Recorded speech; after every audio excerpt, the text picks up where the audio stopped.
आज हम पढ़ेंगे exceptions of atomic radii in a group, है ना। Exceptions of atomic radii in a group.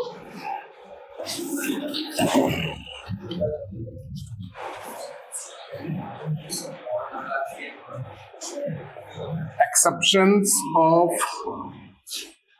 atomic radii in a group।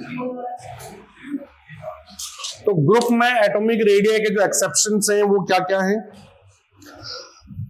एक तो आपका एक्सेप्शन आता है ग्रुप नंबर 13 में। ग्रुप नंबर 13 में, ग्रुप नंबर 13 में अगर आप देख रहे हैं तो boron, aluminium, gallium top to bottom आएंगे तो एटॉमिक साइज क्या होगा, बढ़ रहा है। लेकिन एल्यूमिनियम और गैलियम में एक्सेप्शन आता है कि एल्यूमिनियम का जो एटॉमिक साइज है वो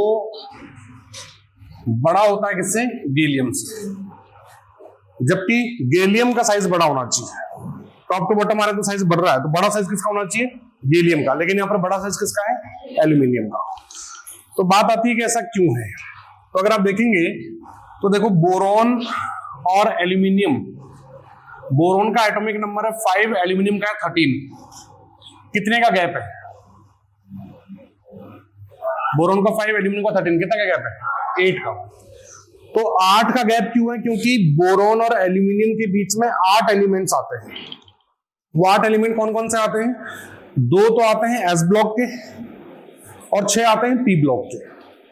और एस ब्लॉक और पी ब्लॉक के अंदर किसी भी तरह का एक्सेप्शन नहीं आता, बिल्कुल नॉर्मल तरीके से जो एटॉमिक साइज का ट्रेंड चलता है वही चलता है। अगर एल्यूमिनियम और गैलियम की बात करें, एल्यूमिनियम का एटॉमिक नंबर कितना है 13, इसका कितना है 31। तो यहां पर तो गैप था 8 का, यहां पर कितने का गैप है, 18 का। 18 का क्यों है, क्योंकि यहां पर 2 तो आपके एस ब्लॉक के एलिमेंट आते हैं, 6 पी ब्लॉक के एलिमेंट आते हैं और 10 डी ब्लॉक के एलिमेंट आते हैं। 10 कौन से ब्लॉक के एलिमेंट आते हैं, डी ब्लॉक के एलिमेंट। और डी ब्लॉक में क्या होता है कि इलेक्ट्रॉन्स जो होते हैं वो इनर ऑर्बिटल्स में भरे जाते हैं, इनर ऑर्बिटल्स में। याद हो तो जैसे स्कैंडियम है, स्कैंडियम एटॉमिक नंबर कितना होता है 21, तो इसका कॉन्फ़िगरेशन कैसे लिखते हैं, 1s2 2s2 2p6 3s2 3p6, फिर 4s में 2 इलेक्ट्रॉन भरने के बाद 3d में 1 इलेक्ट्रॉन भरता है। लास्ट इलेक्ट्रॉन कहां एंटर होता है, 3d में। तो लास्ट इलेक्ट्रॉन 3d में जा रहा है और थर्ड शेल, 3d का मतलब क्या हुआ कि थर्ड शेल है ये, और ये फोर्थ शेल है। तो वैलेंस शेल कौन सा है, फोर्थ। आउटर मोस्ट शेल कौन सा है, फोर्थ। लेकिन इलेक्ट्रॉन कहां जा रहे हैं, थर्ड में। इलेक्ट्रॉन कहां जा रहे हैं, थर्ड में। 4s में 2 इलेक्ट्रॉन भरने के बाद फिर 3d में 1 इलेक्ट्रॉन भरते हैं। तो 3d जो है वो क्लोजर होता है न्यूक्लियस के, 3d is closer to nucleus. तो 3d न्यूक्लियस के पास में है, इसलिए जैसे जैसे 3d में इलेक्ट्रॉन बढ़ते जाएंगे, जैसे जैसे 3d में इलेक्ट्रॉन बढ़ते जाएंगे उसके एटॉमिक साइज जो है वो शार्पली डिक्रीज होंगे। इसको बोलते हैं ट्रांजिशन कॉन्ट्रैक्शन, संक्रमण संकुचन, है ना।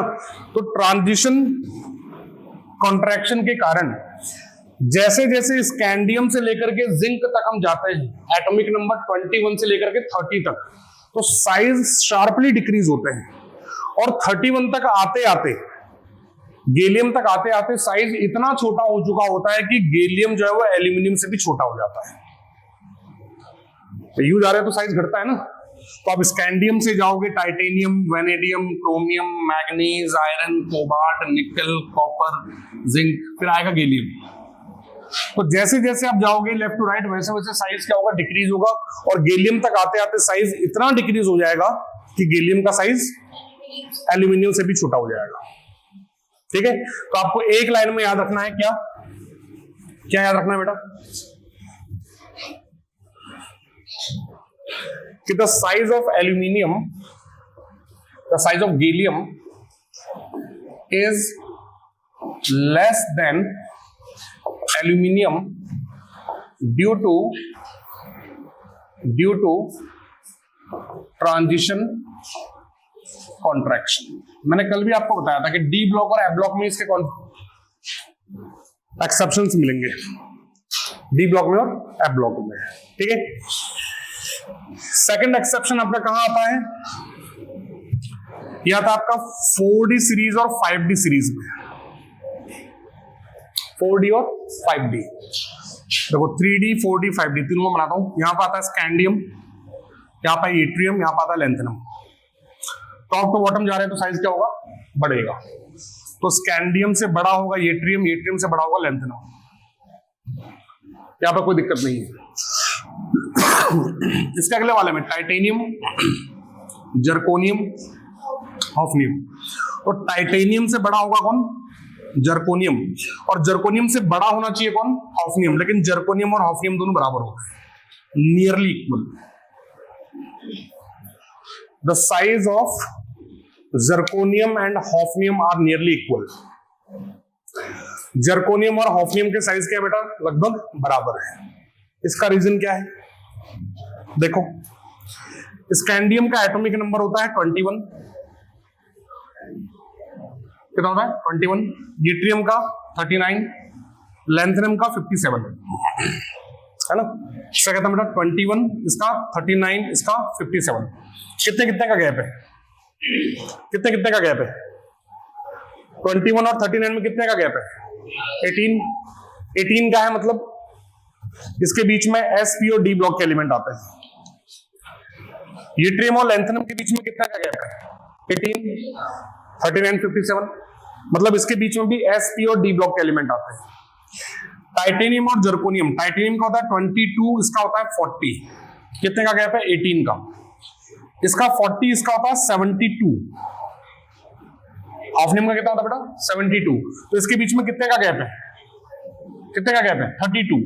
32 का गैप आया, इसका मतलब क्या हुआ कि इसके बीच में 2 s block, 6 p block, 10 d block और 14 f ब्लॉक के एलिमेंट भी आते हैं। 14 f ब्लॉक के एलिमेंट भी आते हैं। और f ब्लॉक में क्या होता है, लैंथेनॉइड कॉन्ट्रैक्शन, कल ही पढ़ा था लैंथेनॉइड कॉन्ट्रैक्शन। तो लैंथेनॉइड कॉन्ट्रैक्शन के कारण क्या होता है कि साइज छोटा होता जाता है, और यहां तक पहुंचते पहुंचते साइज इतना छोटा हो जाता है कि जर्कोनियम और हॉफनियम लगभग बराबर हो जाते हैं। तो इसका अगर रीजन पूछें क्या, कि the size of zirconium, the size of zirconium is nearly equal to hafnium. इसका रीजन क्या होगा, ड्यू टू लैंथेनॉइड कॉन्ट्रैक्शन। ये सब में चलेगा, 4D और 5D में, इसका आगे सब में है ना। मतलब इसका आगे कौन आता है, यहां पे न्यूबियम क्या था, और यहां था टेंटेनम। देखो वहां पे NB और TA देख रहे हैं, NB और TA। तो NB और TA का साइज भी लगभग क्या होगा, बराबर होगा। तो सब में आगे एक्सेप्शन चलेगा, यानी कि 4D सीरीज और 5D सीरीज के एलिमेंट्स के साइज लगभग बराबर होते हैं। समझ गए बात को, ठीक है। तो यह है एक्सेप्शन हमारे काय के ग्रुप में। चलिए, तो ये तो हो गया एटॉमिक साइज का कॉन्सेप्ट क्लियर। अब हम आते हैं आयनिक रेडियाई पे, आयनिक त्रिज्या।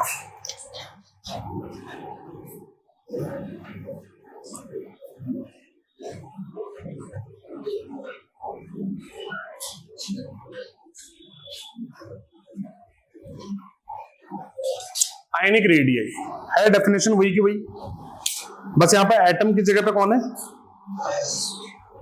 आयन है।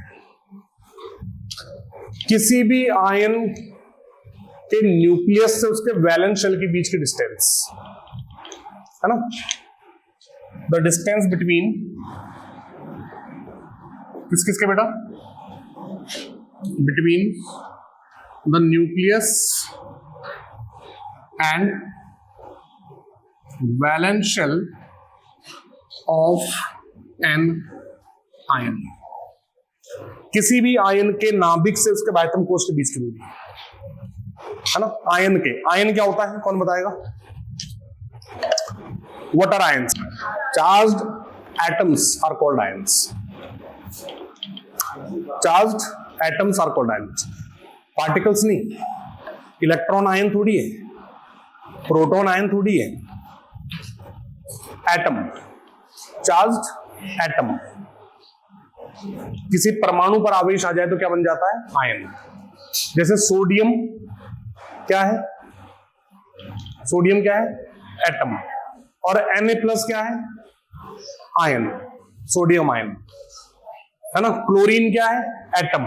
Cl- क्या है? Chloride ion. तो एटम पे अगर चार्ज आ जाता है तो इट बिकम्स आयन। एटम पे क्या आ जाए बेटा? चार्ज आ जाए तो इट बिकम्स आयन। अब आयन दो तरह के होते हैं, कौन कौन से? कैटायन एंड एनायन, धनायन और ऋणायन। तो यहां पर आपको दो बातें ध्यान रखनी है ना, और बहुत बेसिक सा कॉन्सेप्ट है। क्या क्या? एक तो कैटायन का जो साइज है, the size of cation is smaller than it's parent atom. Cation का जो साइज है उसके पेरेंट एटम से छोटा होता है। पेरेंट एटम का मतलब जिस एटम से वो बना है। जैसे सोडियम एटम से बना है सोडियम आयन। सोडियम एटम से कौन बना है? Sodium ion. तो सोडियम आयन का साइज छोटा होगा सोडियम एटम से, है ना, समझ रहे? सोडियम आयन का साइज छोटा होगा किससे? सोडियम एटम से। क्यों? क्योंकि जब कोई एटम एक इलेक्ट्रॉन रिलीज कर देता है, कोई एटम एक इलेक्ट्रॉन रिलीज कर देता है, जैसे सोडियम है, सोडियम का एटॉमिक नंबर है 11। इसका मतलब इसमें कितने इलेक्ट्रॉन्स हैं? 11। और प्रोटॉन्स कितने हैं? 11। इलेक्ट्रॉन प्रोटॉन बराबर होते हैं। अब अगर सोडियम ने एक इलेक्ट्रॉन दे दिया, सोडियम ने एक इलेक्ट्रॉन दे दिया, तो एक इलेक्ट्रॉन देने के बाद अब Na+ में कितने इलेक्ट्रॉन बचे? 10। और प्रोटॉन कितने? अभी भी 11। प्रोटॉन थोड़ी दिया है, क्या दिया है? इलेक्ट्रॉन दिया है। जादू थोड़ी हो जाएगा कि गया इलेक्ट्रॉन कम हो गया प्रोटॉन, है ना। एक इलेक्ट्रॉन गया तो इलेक्ट्रॉन कितने रह गए? 10। और प्रोटॉन अभी भी कितने हैं? 11। तो पहले 11 प्रोटॉन, प्रोटॉन कहां पर होते हैं? न्यूक्लियस में। तो पहले 11 प्रोटॉन 11 इलेक्ट्रॉन को खींच रहे थे। अब 11 प्रोटॉन 10 इलेक्ट्रॉन को खींच रहे हैं। तो मुझे बताओ कि 11 प्रोटॉन 11 इलेक्ट्रॉन को ज्यादा अच्छे से खींचेंगे या 11 प्रोटॉन 10 इलेक्ट्रॉन को ज्यादा अच्छे से खींचेंगे? 11 प्रोटॉन 10 इलेक्ट्रॉन को अच्छे से खींचेंगे, क्योंकि प्रोटॉन ज्यादा हो गए, इलेक्ट्रॉन कम हो गए, है ना। तो इलेक्ट्रॉन जो है वो न्यूक्लियस की तरफ आएंगे, यानी यहाँ पे न्यूक्लियर अट्रैक्शन बढ़ गया, न्यूक्लियर अट्रैक्शन बढ़ गया, ईएनसी बढ़ गया। कल मैंने क्या बताया था? ईएनसी बढ़ेगा तो साइज छोटा हो जाएगा, है ना। तो इसका अगर आपसे रीजन पूछें कि ऐसा क्यों होता है, तो हम क्या बोलेंगे? Due to high ENC. ENC बढ़ जाता है, ईएनसी बढ़ जाता है, इसलिए क्या होता है? साइज छोटा हो जाता है। समझ गए बात को? सेकंड कॉन्सेप्ट क्या आता है? इसका उल्टा। इसका उल्टा क्या? कि the size of an ion, the size of an ion is, oh my god, larger than its parent atom. Anion का साइज अपने पेरेंट एटम से बड़ा होता है। पेरेंट एटम का मतलब क्या हुआ? जिस एटम से मिलकर के वो एनायन बना है। जैसे क्लोरीन एटम से क्लोराइड आयन बना है, क्लोरीन एटम से कौन सा बना है? Chloride ion. तो क्लोरीन से क्लोराइड बना है, क्लोरीन से क्लोराइड बना, तो क्लोराइड का साइज बड़ा होगा, क्लोरीन से क्लोराइड का साइज बड़ा होगा। समझ आ रही है बात? अब अगर आपसे पूछे कि ऐसा क्यों, तो वही रीजन जो आपको ऊपर पता है। क्लोरीन का एटॉमिक नंबर कितना है? 17। कितना है बेटा 17। इसका मतलब इसमें इलेक्ट्रॉन कितने हैं 17, प्रोटॉन भी कितने हैं 17। क्लोराइड आयन कब बना, जब उसने एक इलेक्ट्रॉन गेन किया। एक इलेक्ट्रॉन गेन किया तो इलेक्ट्रॉन कितने हो गए 18, प्रोटॉन अभी भी कितने हैं 17। तो क्या 17 प्रोटॉन 18 इलेक्ट्रॉनों को अपनी ओर इफेक्टिवली खींच पाएंगे? खींच पाएंगे क्या? नहीं खींच पाएंगे। यानी यहां पे ENC पहले के कंपैरिजन में पुअर हो जाएगा। ENC पहले के कंपैरिजन में पुअर हो जाएगा, और पुअर हो जाएगा इसका मतलब क्या हुआ, साइज बड़ा हो जाएगा, रिपल्शन बढ़ेगा और साइज बड़ा हो जाएगा, है ना। तो इसका रीजन क्या आ जाएगा, ड्यू टू पुअर ENC। समझ गए बात को। तो इस तरह के क्वेश्चन बनते हैं कि आपको बहुत सारे आइसो इलेक्ट्रॉनिक स्पीसीज दे देंगे।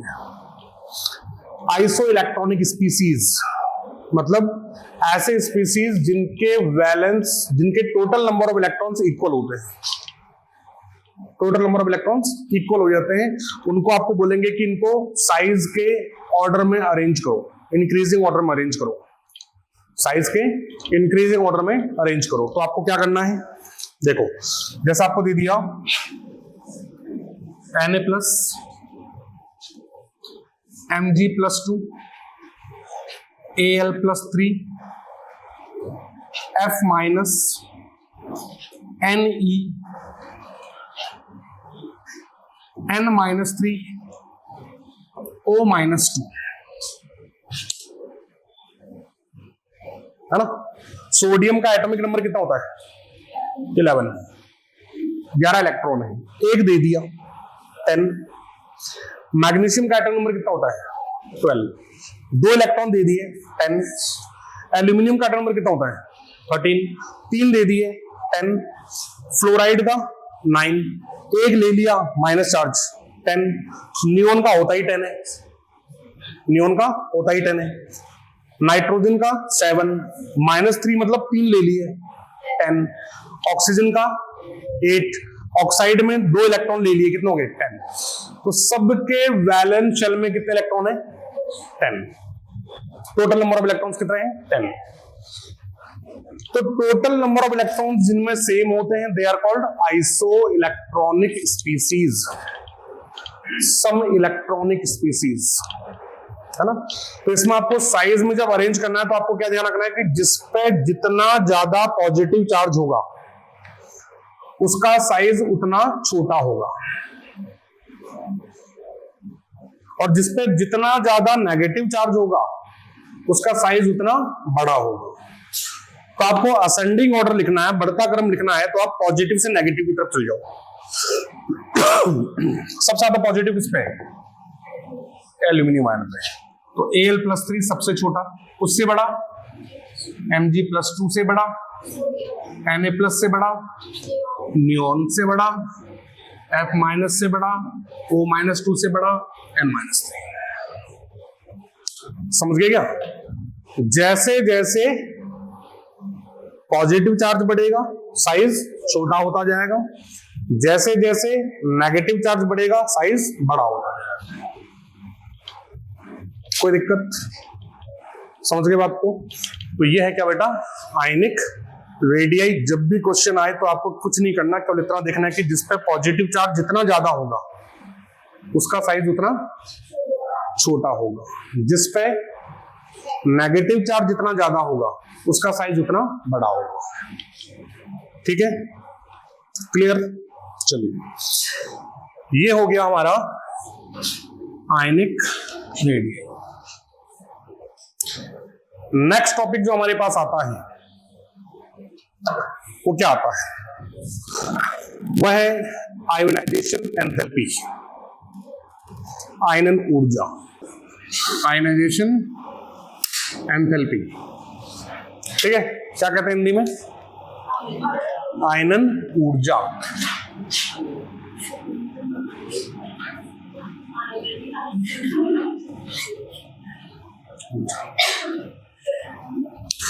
ये क्या होती है, एंथैल्पी एनर्जी की बात। ठीक है, आयनाइजेशन एंथैल्पी क्या है, इसकी डेफिनेशन क्या है बेटा? इसकी डेफिनेशन है the minimum amount of energy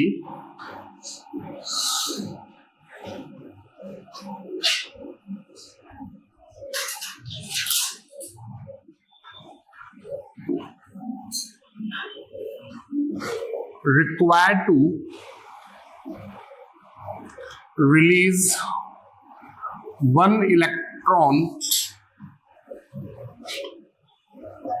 from the valence shell of an isolated gaseous atom.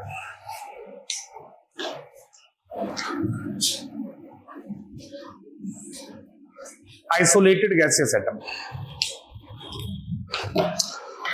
किसी भी एटम के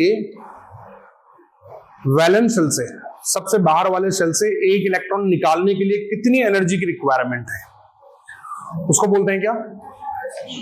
आयनाइजेशन एंथैल्पी। लेकिन इसमें जो वर्ड बोला है हम लोगों ने, आइसोलेटेड गैसियस एटम, हिंदी में क्या परिभाषा इसकी? कि किसी विलगित गैसीय परमाणु के बाह्यतम कोश से एक इलेक्ट्रॉन निकालने के लिए आवश्यक न्यूनतम ऊर्जा के मान को आयन ऊर्जा कहते हैं। The minimum amount of energy required to release one electron from the valence shell of an isolated gaseous atom. ये जो लास्ट वाली लाइन है, तो ये तुमको पता है कि एक इलेक्ट्रॉन निकालना है तो उसके लिए जो एनर्जी देंगे, इलेक्ट्रॉन निकालना है तो इलेक्ट्रॉन को किसने अट्रैक्ट किया हुआ अपनी तरफ? न्यूक्लियस ने। अब न्यूक्लियस ने इलेक्ट्रॉन को अपनी ओर अट्रैक्ट कर रखा है और हम चाहते हैं कि इलेक्ट्रॉन निकल जाए बाहर से, तो हमें क्या करना पड़ेगा? उस अट्रैक्शन को तोड़ने के लिए एनर्जी देनी पड़ेगी। उस अट्रैक्शन को तोड़ने के लिए एनर्जी देनी पड़ेगी। वो जो एनर्जी हम दे रहे हैं उसको हम क्या बोल रहे हैं? Ionisation energy. लेकिन इसमें बात क्या है? आइसोलेटेड गैसियस एटम होना चाहिए। कैसा होना चाहिए बेटा? आइसोलेटेड गैसियस एटम, विलगित गैसीय परमाणु। आइसोलेटेड और गैसियस, इन दोनों बातों का मतलब क्या है? कि वो जो एटम है वो आइसोलेट होना चाहिए,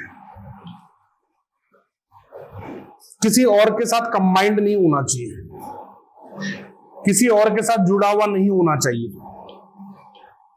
आइसोलेशन मतलब सेपरेशन, पहले सेपरेट करना है उसको। पहले क्या करना है? सेपरेट। ग्रुप में से नहीं निकाल सकते आप इलेक्ट्रॉन, है ना? जैसे मुझे रजत से इलेक्ट्रॉन निकालना है, रजत से इलेक्ट्रॉन क्या मतलब कुछ, तो ये घर में बैठा होगा तो उसको घर में के अंदर से थोड़ी निकाल सकता हूं। पहले क्या करना पड़ेगा? उसको बाहर बुलाना पड़ेगा कि रजत भैया आओ, कुछ काम है आपसे। फिर रजत भैया बाहर आएंगे, जैसे ये बाहर आ गए, ये हो गए आइसोलेट, विलगित, फैमिली से अलग। फिर इनको हम एनर्जी देंगे। क्या देंगे? एनर्जी की। भैया इलेक्ट्रॉन दो, थोड़ा सा एनर्जी में मान गया तो ठीक है, नहीं माना तो और एनर्जी देनी पड़ेगी। जिसकी आयनाइजेशन एंथैल्पी जितनी कम होगी, इसका मतलब वो थोड़ा सा एनर्जी देने पे इलेक्ट्रॉन दे देगा। आप जैसे ही आइसोलेट करोगे ना किसी भी एटम को, तो एटम कौन सी स्टेट में आ जाएगा? गैसियस स्टेट में। जैसे अगर आपको सोडियम से इलेक्ट्रॉन निकालना है, सोडियम, तो सोडियम एक मेटल है और हमने पढ़ा हुआ कि मेटल जो है ना मेटेलिक क्रिस्टल में मिलता है। मेटल किसमें मिलता है बेटा? मेटेलिक क्रिस्टल में, धातु क्रिस्टल में, जिसमें बहुत सारे मेटल आपस में जुड़े हुए रहते हैं मेटेलिक बॉन्ड से। तो पहले सोडियम एटम को क्या करना पड़ेगा? उस क्रिस्टल से बाहर निकालना पड़ेगा। बाहर लाके फिर उसको, जैसे वो बाहर आएगा, कौन सी स्टेट में आ जाएगा? गैसियस स्टेट में। और फिर उसे क्या देनी पड़ेगी? एनर्जी। और जैसी एनर्जी देते हैं तो अच्छा अच्छा इलेक्ट्रॉन देता है। हम पढ़ेंगे कि एनर्जी देने पे नोबल गैसेस जो बोलती हैं कि ना तो हम कभी इलेक्ट्रॉन देंगे ना कभी लेंगे, तो एनर्जी देने पे नोबल गैसेस तक भी इलेक्ट्रॉन लूज कर देती है ना? सारी नहीं, ज़ेनॉन, है ना? आइसोलेट करने का मतलब हो गया उसको एंथैल्पी ऑफ एटमाइजेशन देना। एंथैल्पी ऑफ एटमाइजेशन, है ना? उसको एटम की फॉर्म में लाना पड़ेगा, सिंगल। ठीक है? तो इसको हम कहते हैं बेटा आयनाइजेशन एंथैल्पी। अब आयनाइजेशन एंथैल्पी जो है वो किन किन फैक्टर्स पे डिपेंड करती है ये हमें देखना है। तो फैक्टर्स अफेक्टिंग आयनाइजेशन एंथैल्पी, कौन कौन से फैक्टर्स हैं जिन पर आयनाइजेशन एंथैल्पी डिपेंड करती है। तो आयनाइजेशन एंथैल्पी डिपेंड करती है सबसे पहला एटॉमिक साइज पे, एटॉमिक साइज पे, है ना। जिसका साइज जितना बड़ा होता है वो उतना जल्दी इलेक्ट्रॉन देता है। वो कहावत सुनोगी ना आपने, मोटे से डरना मत, पतले से लड़ना मत। मोटे से डरना मत, पतले से लड़ना मत। तो जितना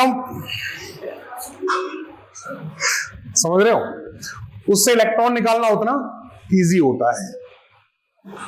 याद रखने के लिए बता रहा हूं। तो एटॉमिक साइज में बहुत सिंपल सा कॉन्सेप्ट है। आप देखो इधर दो एटम है मेरे पास, एक एटम ये मान लिया मैंने और एक एटम ये वाला है, ठीक है। इसमें से इलेक्ट्रॉन निकालना आसान होगा कि इसमें से इलेक्ट्रॉन निकालना, ए में से कि बी में से? बी में से। क्यों? क्योंकि बी में न्यूक्लियर अट्रैक्शन कम है। बी में न्यूक्लियर अट्रैक्शन क्या बेटा? कम है। ये न्यूक्लियस से दूर है, तो हमें तो न्यूक्लियस का अट्रैक्शन को तोड़ना है। तो न्यूक्लियस का अट्रैक्शन कम है तो थोड़ा सा एनर्जी देने पे इलेक्ट्रॉन लूज कर देगा। समझ रहे बात को? तो एटॉमिक साइज में आपको क्या ध्यान रखना है कि एटॉमिक साइज जो होता है दैट इज, बोलो, inversely proportional to ionisation enthalpy. जितना बड़ा साइज उतनी कम आयनाइजेशन एंथैल्पी, ठीक है। पीरियोडिक टेबल में अगर हम बात करें तो सीजियम की आयनाइजेशन एंथैल्पी सबसे कम होती है। The ionisation enthalpy of caesium is lowest. क्यों? साइज बड़ा होता है, इलेक्ट्रॉन लूज भी करना चाहता है, बहुत सारी बातें हैं। इसलिए सीजियम जो है ना, ये photo electric sales, solar cells जो होते हैं, सोलर पैनल जो होते हैं, उन सोलर पैनल में जो बैटरीज लगी होती हैं वो सीजियम की होती है। तो सीजियम जो है उसके ऊपर जब सनलाइट गिरती है तो सनलाइट से ही इलेक्ट्रॉन दे देता है ना। प्लास्टिक का चाकू दिखाते हैं तो ही, समझ रहे बात को? तो एटॉमिक साइज जितना बड़ा होगा आयनाइजेशन एंथैल्पी उतनी कम होगी, पहला। दूसरा ईएनसी, सब जगह आएगा ये। ENC effective nuclear charge. अभी मैंने बोला न्यूक्लियस का अट्रैक्शन जितना ज्यादा होगा उसको निकालने के लिए उतनी ज्यादा एनर्जी देनी पड़ेगी। न्यूक्लियस का अट्रैक्शन जितना ज्यादा होगा उसको निकालने के लिए उतनी ज्यादा एनर्जी देनी पड़ेगी, है ना। तो ईएनसी जितना ज्यादा, आयनाइजेशन एंथैल्पी उतनी हाई, ठीक है। तीसरा आता है electronic configuration. Electronic configuration, electronic विन्यास। हमने पढ़ रखा है कि हाफ फील्ड और फुल्ली फील्ड ऑर्बिटल ज्यादा स्टेबल होते हैं, और जो पहले से स्टेबल होता है वो नहीं चाहेगा कि उसकी स्टेबिलिटी खत्म हो जाए, तो वो इजीली इलेक्ट्रॉन नहीं देगा, वो इजीली इलेक्ट्रॉन नहीं देगा, है ना। मतलब अगर किसी के वैलेंस शेल में पी में 3 इलेक्ट्रॉन है, पी में मैक्सिमम कितने आ सकते हैं? 6, पी में 3 है, मतलब हाफ फील्ड है। पी में 6 इलेक्ट्रॉन्स हैं, फुल्ली फील्ड है। डी में 5 इलेक्ट्रॉन्स हैं, हाफ फील्ड है। डी में 10 इलेक्ट्रॉन्स हैं, फुल्ली फील्ड है। एफ में 7 इलेक्ट्रॉन्स हैं, हाफ फिल्ड है, एफ में 14 इलेक्ट्रॉन्स हैं, फुल्ली फिल्ड है। तो जिनमें ये कॉन्फ़िगरेशन मिलेगा उनकी आयनाइजेशन एंथैल्पी बहुत हाई होगी। क्यों? Because they are already stable. पहले से स्टेबल इलेक्ट्रॉन क्यों देगा? बात समझ में आ रही है ना? तो इनकी आयनाइजेशन एंथैल्पी क्या होगी बेटा? बहुत हाई होगी। अगर किसी का कॉन्फ़िगरेशन P4 है, P क्या है? 4, अनस्टेबल हो रखा है एक इलेक्ट्रॉन के कारण। एक इलेक्ट्रॉन के कारण कैसा है? या D6 या F8। तो अगर P में 4 है तो स्टेबल है क्या? स्टेबल कब होगा? जब P में 3 होंगे। तो जैसे इसको इलेक्ट्रॉन देने के लिए बोलेंगे फट रिलीज कर देगा। बोला मैं तो चाह रहा था कोई आए और ले जाए स्टेबल होने के लिए। तो थोड़ा सा एनर्जी देने पे क्या करेगा? इलेक्ट्रॉन रिलीज कर देगा। P4 में D6 क्या चाहेगा? एक इलेक्ट्रॉन देते D5 हो जाए। F8 क्या चाहेगा? एक इलेक्ट्रॉन देते F7 हो जाए। तो ये एलिमेंट जिनका कॉन्फ़िगरेशन ऐसा होता है उनकी आयनाइजेशन एंथैल्पी लो होती है ना? वो इलेक्ट्रॉन फटाफट रिलीज करते हैं। समझ गए बात को? चौथा आता है पेनिट्रेशन पावर।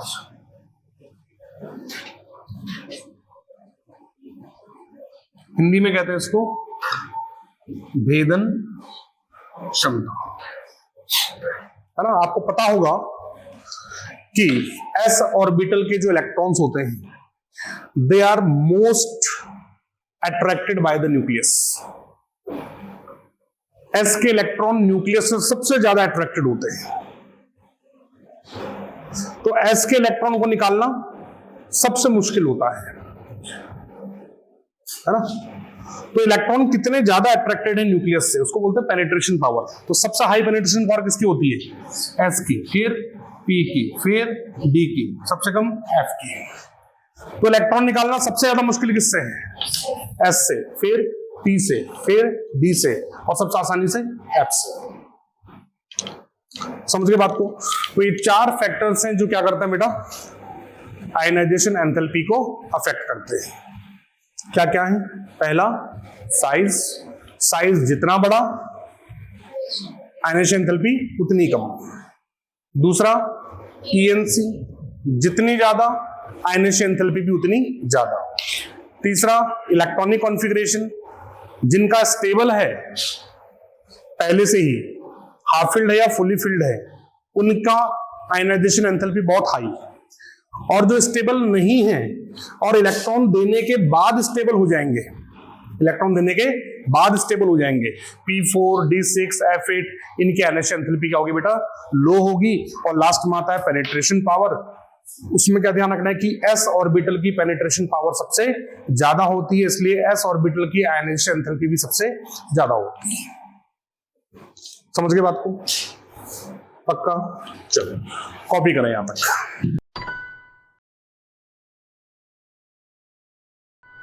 नेक्स्ट हमारे पास है बेटा periodic trends in ionisation enthalpy.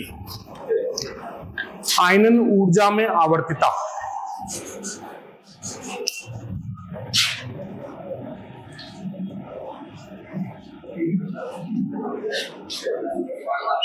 Periodic trends in ionisation enthalpy.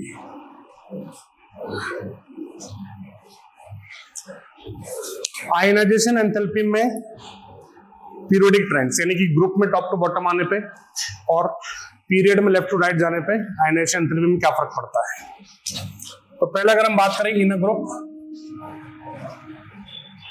हम लोग फैक्टर्स पढ़ चुके हैं तो ये अब आपको अच्छे से समझ में आ जाएगा। ग्रुप में टॉप टू बॉटम जाते हैं तो साइज क्या होता है? बढ़ता है। साइज बढ़ेगा तो आयनाइजेशन एंथैल्पी कम होती है, ये भी पढ़ा हम लोगों ने, है ना। तो इन ग्रुप अगर हम बात करें तो आयनाइजेशन एंथैल्पी डिक्रीज होती है due to increase in size. ठीक है। और पीरियड में अगर बात करें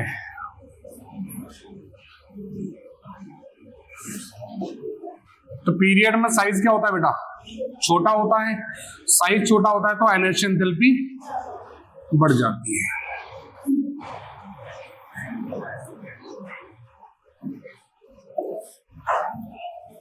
ठीक है।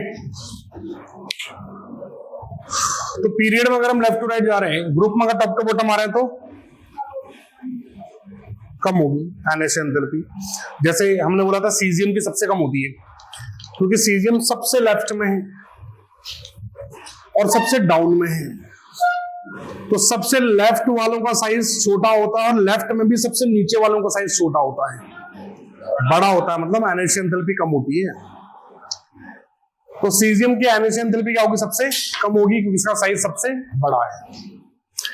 लेफ्ट टू राइट अगर हम आते हैं तो साइज छोटा होता है और आयनाइजेशन एंथैल्पी बढ़ जाती है। तो अगर आपसे पूछे कि पीरियोडिक टेबल में वो कौन सा एलिमेंट है जिसकी आयनाइजेशन एंथैल्पी सबसे ज्यादा होती है, helium. Maximum ionisation enthalpy,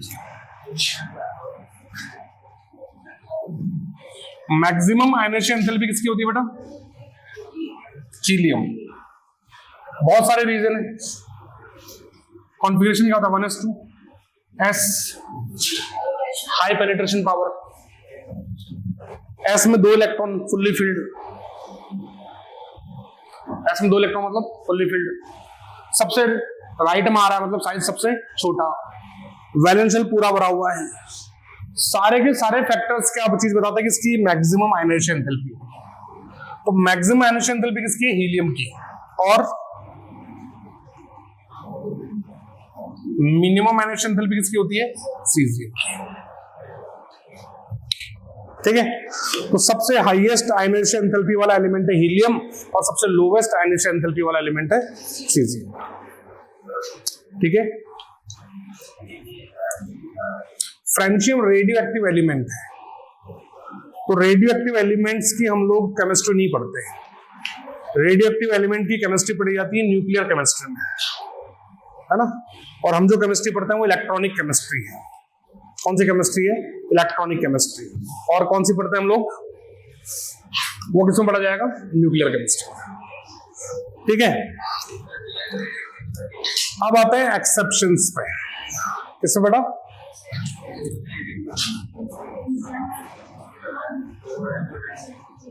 exceptions of ionization enthalpy, है ना। एक्सेप्शंस क्या क्या है इसके, तो उसके क्या क्या एक्सेप्शन है। तो सबसे पहला एक्सेप्शन जो देखने को मिलता है वो अगर हम जाते हैं सेकंड पीरियड के एलिमेंट में, lithium, beryllium, boron, carbon, nitrogen, oxygen, fluorine, neon की बात नहीं करेंगे, है ना। तो देखो होना क्या चाहिए, जैसे जैसे जाते हैं आयनाइजेशन एंथैल्पी बढ़ती है, तो लिथियम से ज्यादा, बेरिलियम से ज्यादा, बोरोन से ज्यादा, कार्बन से ज्यादा, नाइट्रोजन से ज्यादा, ऑक्सीजन की और से ज्यादा फ्लोरीन की होनी चाहिए, होनी चाहिए। लेकिन दो जगह एक्सेप्शन आता है, दो जगह एक्सेप्शन आता है। पहला एक्सेप्शन आता है ये तो होना चाहिए, यह है एक्सपेक्टेशन, होना ऐसा चाहिए, लेकिन एक्चुअल में होता क्या है, लिथियम से ज्यादा होती है बोरोन की, बोरोन से ज्यादा होती है बेरिलियम की, फिर आता है कार्बन, कार्बन से ज्यादा नाइट्रोजन की लेकिन होती है ऑक्सीजन की, फिर आता है नाइट्रोजन, फिर आता है फ्लोरीन। दो जगह उलटफेर दिख गया, है ना। बेरिलियम और बोरोन में बोरोन पहले आ रहा है, बेरिलियम बाद में आ रहा है। नाइट्रोजन और ऑक्सीजन में ऑक्सीजन पहले आ रहा है, नाइट्रोजन बाद में आ रहा है। तो ये दो एक्सेप्शन है आयनाइजेशन एंथैल्पी के along a period. along a period। ऐसा क्यों? आपको आसानी से समझ में आ जाएगा अगर आप इसके इलेक्ट्रॉनिक कॉन्फ़िगरेशन देखेंगे तो पहला क्वेश्चन क्या बनता है इसमें कि ionisation enthalpy of beryllium is more than boron. Beryllium की आयनाइजेशन एंथैल्पी बोरॉन से ज्यादा क्यों है? तो बेरिलियम का कॉन्फ़िगरेशन देखो 1s2 2s2, एटॉमिक नंबर 4 होता है इसका, तो कॉन्फ़िगरेशन क्या होगा 1s2 2s2 2s, और 2s में कितने इलेक्ट्रॉन 2। पहले तो s वो भी फुल्ली फिल्ड, s और वो भी पूरा भरा हुआ, तो s में से इलेक्ट्रॉन निकालना पहले ही मुश्किल है, पढ़ा था भी हमने। क्यों मुश्किल है?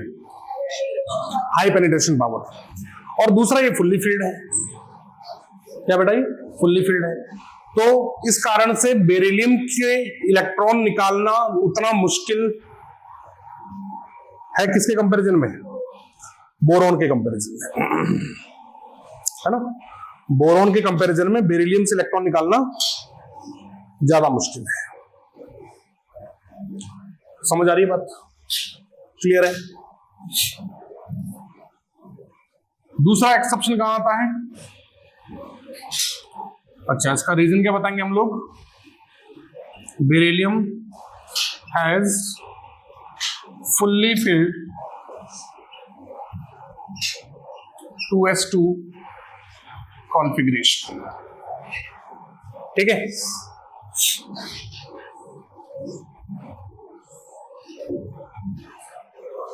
समझ वाली बात। दूसरा क्या आता है? नाइट्रोजन और ऑक्सीजन। ज्यादा किसकी आयनाइजेशन एंथैल्पी होनी चाहिए थी? ऑक्सीजन की। होती किसकी है? नाइट्रोजन की। तो सेकंड क्वेश्चन जो हमारे पास आता है वो आता है क्या कि the ionisation enthalpy of nitrogen is more than oxygen. ये भी आप बहुत आसानी से बता दोगे। नाइट्रोजन का कॉन्फ़िगरेशन क्या होता है बेटा? 1s2 2s2 2p3। ऑक्सीजन का क्या होता है? 1s2 2s2 2p4। ठीक है, इसके p में कितने इलेक्ट्रॉन्स हैं? 3। 1 2 3। इसके p में कितने इलेक्ट्रॉन्स हैं? 4। 1 2 3 4। बताओ किसमें से कौन जल्दी इलेक्ट्रॉन देगा? ऑक्सीजन। क्यों? क्योंकि नाइट्रोजन तो पहले ही आधा भरा हुआ है, ये ऑलरेडी क्या है? हाफ फिल्ड कॉन्फ़िगरेशन रख रहा है। इसके पास p में 4 है, अगर एक दे देगा तो ये भी ऐसा हो जाएगा, तो ये आसानी से एक देगा, इजीली देगा। मतलब इसकी आयनाइजेशन एंथैल्पी क्या होगी? लो, ये अनस्टेबल कॉन्फ़िगरेशन है। ठीक है, तो अगर आपसे पूछ रहे कि नाइट्रोजन की आयनाइजेशन एंथैल्पी ज्यादा क्यों है ऑक्सीजन से, तो इसका रीजन क्या आएगा? Because nitrogen has stable half filled p3 configuration, है ना। नाइट्रोजन का जो कॉन्फ़िगरेशन हो कैसा बेटा? पहले से ही स्टेबल है, और हमने पढ़ा था कि जो पहले से ही स्टेबल हो वो इलेक्ट्रॉन लूज नहीं करेगा।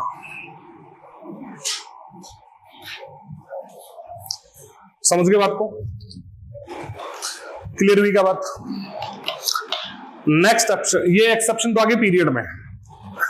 ग्रुप में अगर एक्सेप्शन की बात करें तो सबसे बढ़िया एक्सेप्शन जो हमारे पास आता है वो आता है ग्रुप नंबर 13 का। ग्रुप नंबर 13 का।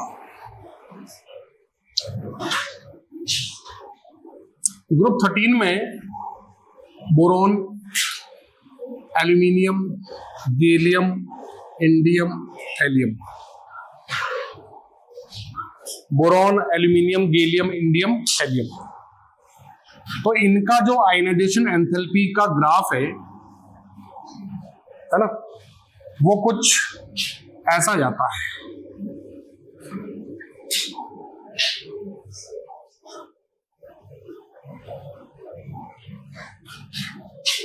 Boron, aluminium, gallium, indium, thallium. देखो ग्रुप में टॉप टू बॉटम आते हैं तो क्या होता है, साइज इंक्रीज होता है, और साइज इंक्रीज होता है तो आयनाइजेशन एंथैल्पी डिक्रीज होगी। यहां थैलियम की बेवजह ही सबसे ज्यादा है, बेवजह तो नहीं है, एक्चुअल में लैंथोनाइड आ जाते हैं थैलियम के बाद, थैलियम से पहले, है ना। तो उसके कारण क्या होता है, इसके कारण क्या होता है, लैंथोनाइड कॉन्ट्रैक्शन से इसका साइज बहुत छोटा हो जाता है ना। हाँ, गैलियम अलग ही के बीच में घुस गया जाकर के, है ना। तो ऑर्डर क्या है, देखो छोटा मोटा एक्सेप्शन नहीं है, ऑर्डर क्या है, सबसे पहले कौन आ रहा है, थैलियम, उससे थोड़ा कम कौन आ रहा है, बोरॉन, फिर कौन आ रहा है, गैलियम, फिर कौन आ रहा है, एल्यूमिनियम, और सबसे कम कौन आ रहा है, इंडियम, है ना। ये ऑर्डर याद कर लेना, ये सबसे ज्यादा पूछा जाने वाला क्वेश्चन है आयनाइजेशन एंथैल्पी का कॉम्पिटिटिव एग्जाम्स के अंदर, है ना। Thallium, boron, gallium, indium, aluminium और इंडियम, ठीक है। तो ये एक्सेप्शन होता है कहां पे, ग्रुप नंबर 13 में। समझ में आ गई बात। दूसरी बात आती है इसमें, ये तो एक्सेप्शन हो गई खत्म, सक्सेसिव आयनाइजेशन एंथैल्पीज की।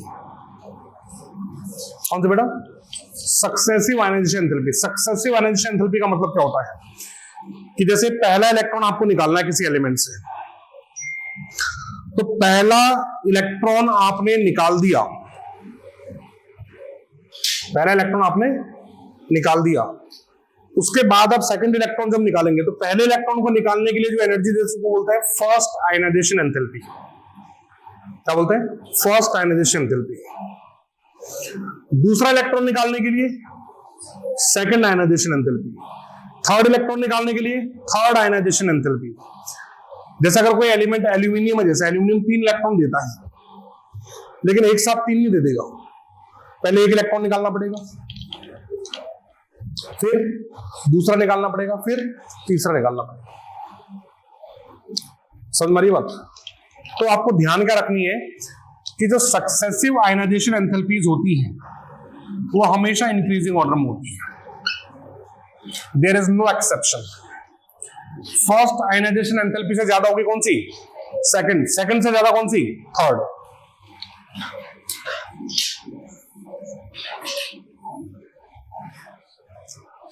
है ना, फर्स्ट से ज्यादा सेकंड, सेकंड से ज्यादा थर्ड। अब इनमें तो अलग अलग एलिमेंट के अगर आपसे कंपैरिजन पूछे तो आपको कॉन्फ़िगरेशन देख लेना है। जैसे अगर आपसे पूछे कि the second ionisation enthalpy of sodium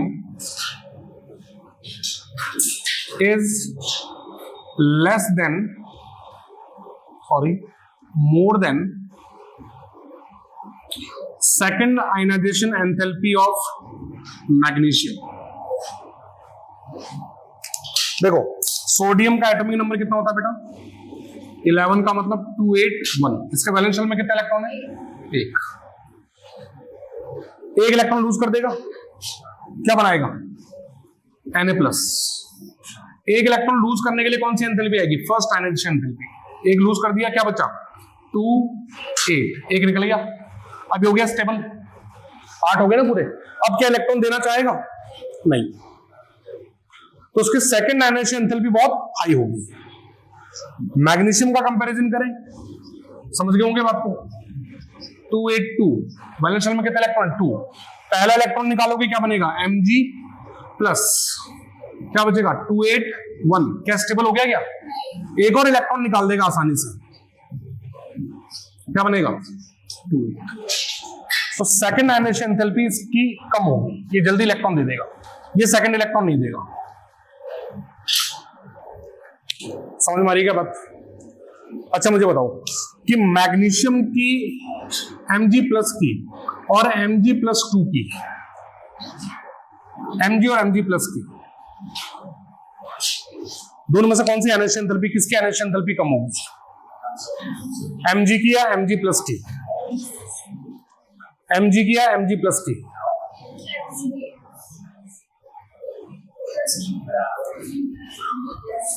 देखो मैग्नीशियम का कॉन्फ़िगरेशन क्या है 282, Mg प्लस का कॉन्फ़िगरेशन क्या है 281। तो बताओ किसकी आयनाइजेशन, कौन सी आयनाइजेशन एंथैल्पी कम होगी? Mg प्लस की कम होगी, Mg की कम होगी? Mg प्लस की कम होगी, Mg की ज्यादा होगी। उल्टा उल्टा उल्टा, Mg प्लस की ज्यादा होगी, है ना? Mg प्लस की ज्यादा ही होगी। नहीं, मैंने अभी क्या बोला ऊपर कि कुछ भी हो, फर्स्ट आयनाइजेशन एंथैल्पी से सेकंड आयनाइजेशन एंथैल्पी हमेशा ज्यादा ही होती है। अगर आप एक इलेक्ट्रॉन निकाल चुके हो तो दूसरा इलेक्ट्रॉन निकालना तो मुश्किल ही होगा, चाहे वो उससे स्टेबल हो रहा हो या नहीं हो रहा हो। ये फंसाने वाला क्वेश्चन ध्यान रखना। उससे साइज भी कम हो रहा है ना, साइज भी कम हो रहा है, इसलिए ईएनसी बढ़ेगा, ईएनसी बढ़ेगा तो इलेक्ट्रॉन निकालना और मुश्किल हो जाएगा। तो इस तरह के क्वेश्चन में मत उलझना, ध्यान रखना। पहला इलेक्ट्रॉन निकालने के बाद दूसरा इलेक्ट्रॉन निकालना हमेशा ज्यादा मुश्किल होगा, चाहे उससे कितनी स्टेबिलिटी आ रही है। समझ गए बात को? ठीक है, तो ये हो गया हमारा आयनाइजेशन एंथैल्पी का टोटल कॉन्सेप्ट खत्म।